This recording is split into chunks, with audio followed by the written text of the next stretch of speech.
Hello அம்மா. Hare Krishna. So எங்கே இருக்கோம்? ஏன் ஒரே கண்ணில் தண்ணியாக இருக்குது? இப்போ நம்ம எக்ஸ்பிரஸ் அவென்யூவில் எஸ்கேப்பில் இருக்கோம், எஸ்கேப் பார்த்துக்கு. பிகாஸ் நம்ம ரோட்டீனில் இருக்கும்போது ஏதாவது ஒரு நல்ல மூவி வந்தால் பார்க்கலான்ட்டு தான். ஆக்சுவலி இது வந்து எல்லா ஹீரோவுக்கும் ஹீரோ இவர். இந்த ஹீரோ வந்து எட்டர்னல் ஹீரோ. ஸோ இப்போ நம்ம வந்து அந்த நரசிம்மன் மூவி பார்த்தோம், சூப்பராக இருந்தது. இனிஷியலி ஃபஸ்ட்டு ஹாஃப் வந்து அந்தளவுக்கு கனெக்ட் பண்ணிக்க முடியல. பிகாஸ் சவுத் இந்தியாவில் வந்து டெம்பிள் பேஸ்டாக இருக்கும்போது நம்ம அந்த அனிமேஷன்லாம் காடை பார்க்கும்போது அந்தளவுக்கு கனெக்ட் ஆக முடியல. பட் அப்படியே ஃபிலிம் ப்ரோக்ரஸ் ஆகும்போது அந்த emotional bond between devotee and god வந்து அதை அப்படியே அந்த எமோஷன்ஸை சேர்த்துட்டாங்க.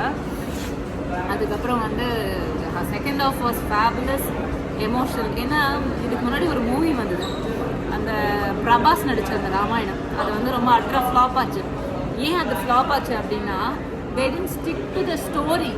அவங்க அனிமேஷனில் ரொம்ப கான்சன்ட்ரேட் பண்ணி நடக்காத சில விஷயங்கள் எல்லாம் ராமர் பண்ண மாதிரி அதில் வந்து ரொம்ப காமிச்சதுனால ஃபிலிம் வந்து ஃப்ளாப் ஆயிடுச்சு. ஏன்னா ஸ்டோரியில் டீவியேஷன் இருக்கக்கூடாது, அனிமேஷனை நம்ம சேர்த்துக்கலாம், அது ஹார்ம் கிடையாது. ஏன்னா அந்த ஸ்டோரியில் டீவியேஷன் இருக்கும்போது இந்தியன் ஆடியன்ஸ் கண்டிப்பாக ஒத்துக்கவே மாட்டாங்க. அதுவும் இதெல்லாம் வந்து நடந்த ஸ்டோரிஸு. ஸோ அந்த மாதிரி இருக்கும்போது பாகுபலி மாதிரி நடக்காத ஸ்டோரியே நம்ம வந்து இந்தியன் ஆடியன்ஸ் ஏதுனது காரணம் வந்து ப்ராப்பர் வேல்யூஸோடு அதை கரெக்டாக கொண்டு போகணும்.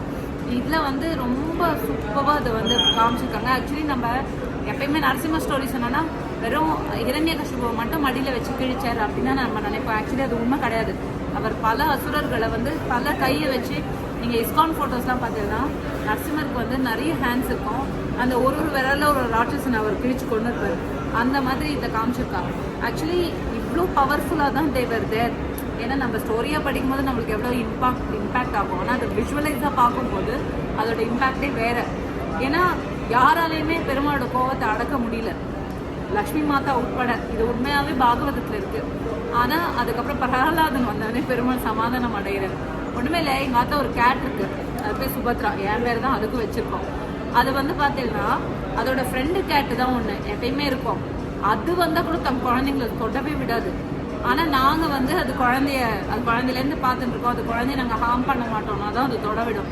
அதுக்கு ரொம்ப நல்லா தெரியும். அந்த கேட்டுக்கு வந்து தன்னோட குழந்தைய யாராவது ஹார்ம் பண்ணோன்னா எப்பேற்பட்ட அனிமலாக இருந்தாலும் அது தன்னுடைய அந்த லைனஸ் மாதிரி அது மாறிடும். அந்த மாதிரி காட் வந்து லயனாகவே வந்து தன்னுடைய டிவோட்டி எப்படி காப்பாற்றிருக்கார். ப்ளஸ் வந்து அவர் எப்படி வந்து பிரகலாதன் வந்து தொட விடாமல் பண்ணார் அப்படின்றது இதை காமிக்கும்போது நம்ம ஆக்சுவலி இதெல்லாம் ஏதோ ஒரு புராண கதை அப்படின்னு நினைக்கிறோம். பட் உண்மையாகவே இதெல்லாம் நிறைய விஷயத்துல எனக்கே நடந்திருக்கு பர்சனலாக. ஏன்னா வந்து நம்மளை யாராவது ஹர்ட் பண்ணிட்டோம்னு வச்சுக்கோங்களேன், நம்ம அதை பெருசாக எடுத்துக்காம பெருமாள் கிட்ட விட்டுட்டோம்னா அவர் அதை நம்ம கிட்ட காமிப்பார், இந்த பேர் அப்படின்னு. நம்ம ஆக்சுவலி இது மறந்தே போயிருப்போம். ஆனால் அது கண்டிப்பாக பெருமாள் நம்மளுக்கு உன் மேலே கை வச்சால, மீன்ஸ் கை வச்ச அந்த சென்ஸ், உன்னை ஹர்ட் பண்ணால, உன்னை பண்ணால பாரு. இது வந்து பழிவாங்கிற செயல் கிடையாது. ஏன்னா பெருமாள் வந்து யாரையும் பழிவாங்க மாட்டார். பெருமாளுக்கு யாரும் விரோதியே கிடையாது. ஆனால் அவளுக்கு பாடம் புகுத்துறதுக்காக தான் பெருமாள் இப்படி பண்ணுறார்.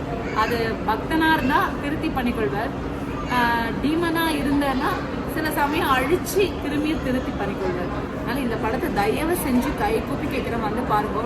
இது ரொம்ப ஹாப்பியஸ்ட் விஷயம் தான். நம்ம எல்லாருக்குமே தெரியும், எக்ஸ்பிரஸ் அவென்யூன்றது ஒரு பெரிய மால், எஸ்கேப் பண்ணுறது ஒரு டிவிஆர் எஸ்கேப் தேட்டர். இதில் ஒரு டிக்கெட் கூட காலியாக இல்லை, ஃபுல்லாக இருக்குது. ஸோ திஸ் இஸ் ஜஸ்ட் என்னோடய ஹார்ட்டில் வந்து ரொம்ப ஓவர்வெல்மிங்காக இருக்குன்னா இந்த படத்துக்கு இவ்வளோ பெரிய வரவேற்பாங்க. இந்த படம்லாம் 3-4 தடவை கூட பார்க்கலாம். சூப்பரான மூவி. தயவு செஞ்சு நீங்கள் எல்லாருமே குழந்தைங்களை கூட்டிகிட்டு போய் காமிங்க. ஏன்னா வந்து டிவோட்டியாக இருக்கிறவங்களால கண்டிப்பாக அந்த டியர்ஸ் அடக்க முடியாது. இந்த பக்கம் என் பொண்ணு அழுதுன்னுருக்கா, அந்த பக்கம் நான் அழுதுன்னுருக்கேன், இந்த பக்கம் என் ஹஸ்பண்ட் அழுதுன்னுருக்காரு. பிகாஸ் டெய்லி பாகவதம் படிக்கிறவங்களுக்கு தான் அந்த கனெக்ஷன் தெரியும். ஸோ கண்டிப்பாக take your family, especially the kids. Because இனி வரும் நாட்களில் நம்ம இதிகாச புராணங்கள்லாம் இந்த மாதிரி மூவி வழியாக காமிச்சு தான் நம்ம வந்து குழந்தைங்களுக்கு சொல்லி தரணும். வேறு வழி இல்லை. ஏன்னா எல்லாமே நம்மளுக்கு தலைக்கு மேலே போயிட்டு இருக்கு இல்லையா?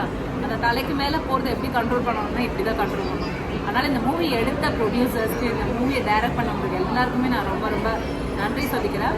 இந்த மூவி ஸ்டார்ட் ஆகும்போதே ஸ்ரீல பிரபுபாதா அப்படின்னு சொல்கிற ஃபவுண்டரான அகில உலக கிருஷ்ண பக்தி இயக்கம், the International Society for Krishna Consciousness, அதோட ஃபவுண்டருக்கு வந்து தேங்க் பண்ணி தான் இதை எடுத்திருக்கா. So I am so happy. நான் சின்ன வயசில் இருக்கும்போது ஒரு கிருஷ்ணான்னு ஒரு சீரியல் வந்தது. அந்த இடத்துல ஏசி பக்தி வேதாந்த சுவாமி பிரபுபாதா அப்படின்னு போட்டிருக்காரு. இத்தனை வருஷம் கழிச்சு, ஏன்னா நாங்கள்லாம் இப்போ வந்து இன்னும் கொஞ்ச நாளில் வந்து மாமியார் மாமனாராகவே ஆயிடுவோம், அந்த ஸ்டேஜுக்கு வந்தாச்சு. இப்பயும் ஏசி பக்தி வேதாந்த சுவாமி பிரபுபாதாவுடைய அவருடைய நேம் வந்து தேட்டரில் பாப்ப பார்த்து that means it's a positive sign. இது இன்டர்நேஷ்னலி இது வந்து ஏன்னா ஆனிமேட் பண்ணும்போது ஈஸியாக அது டப் பண்ணி எடுத்துடலாம். ஸோ கண்டிப்பாக எல்லாரும் போய் பாருங்க.